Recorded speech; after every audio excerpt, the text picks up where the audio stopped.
Conta pra gente, né, como psicólogo, o que você via que te conduziu a escrever um livro? Sobre medo, né? Eu comecei a verificar que em todos os casos que eu atendia, existia um modus operandi. Sim. Como se fosse um padrão que levava ao adoecimento daqueles pacientes. E, a princípio, intrigava como que tinha uma similitude em independente do adoecimento, independente do diagnóstico que vinha, independente da situação que o paciente estava enfrentando.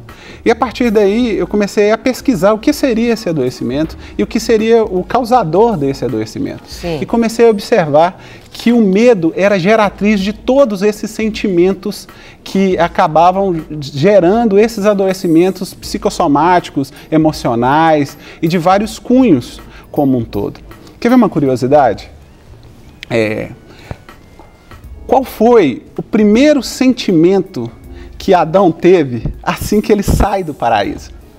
Né? Você vê que a primeira percepção de Adão, assim que ele sai do paraíso, e Deus pergunta para ele, né, o que ele tem aquele enfrentamento, o que ele sente? Ele fala assim, eu senti medo.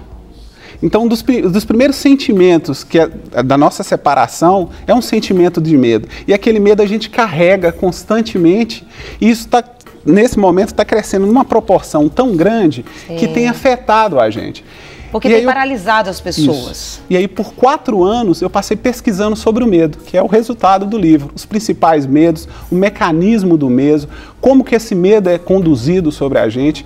E eu fiquei impressionado com o impacto que isso tem causado na nossa sociedade como um todo, pela forma sorrateira que ele é ensinado.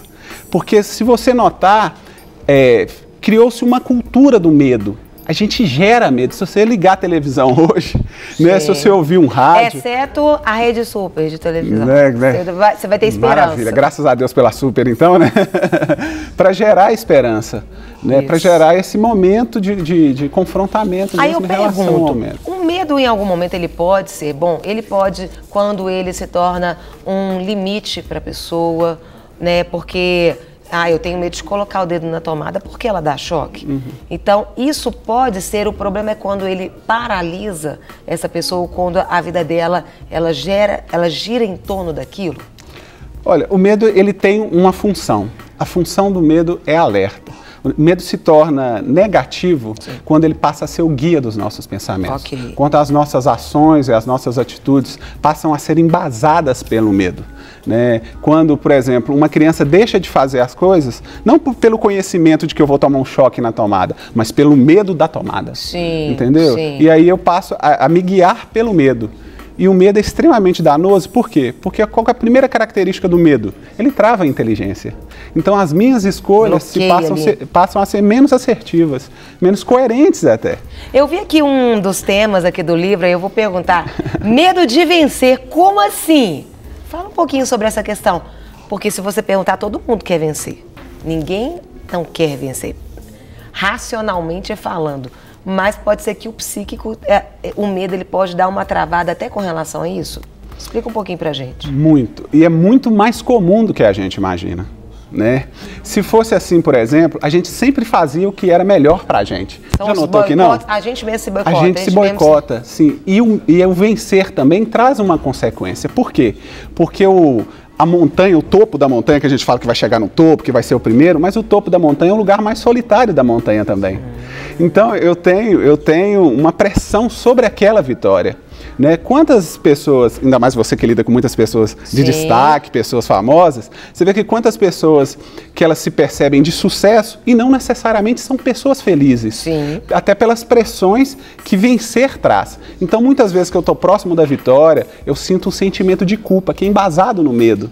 Que você vai ver muito no livro, que é uma das coisas mais destrutivas que a gente alimenta hoje, porque a culpa, né, é contrária ao perdão. Né? Então aí a gente começa a se sabotar, deixa de fazer. Quantas pessoas, você, né, até ouvinte também, telespectador, que começou um regime e não terminou, sabe que precisa de uma academia e não faz, mesmo sabendo que aquilo é melhor, precisava de estudar e não estuda. Então esses mecanismos às vezes são despertados por medos semelhantes a esse, que, como eu disse, ele é muito sorrateiro. A gente não consegue identificar ele a princípio. Para receber todas as novidades do canal, inscreva-se e, se curtir o vídeo, clique em gostei. Aproveite para acompanhar a Rede Super nas redes sociais.